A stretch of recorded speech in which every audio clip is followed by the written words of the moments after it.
Mga kalapatids, ito nga pala ang mga kalapati natin mga kalapatids, so pinabiwing natin para mabatcher dito mga kalapatids.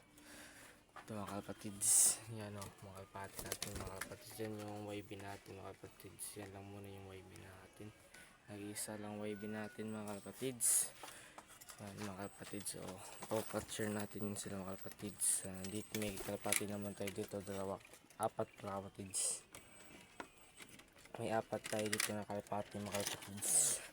Yung dalawa na checkered yan mga kalapatids, pares yan mga kalapatids. Ito yung Jansen natin, nag-iisa na Jansen na bloodline. Nabili lang natin to ng 500 mga kalapatids. Late finisher to mga kalapatids. Ito kalapati natin kaibigan mga kalapatids. Pinahiram sa atin para i-breed mga kalapatids.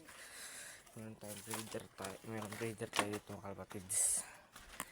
Yan mga kapatid, so breeder natin yung blue bar na yan, kalapati ng kaibigan natin, pinahiram lang kasi breed sa ating itim. Yan mga kapatid, so tagal pa rin ang itlog mga kapatids, hindi pa di pa mangitlog yung itim natin mga kapatids pero pares na to sila mga kapatids. Please like and follow mga kapatids.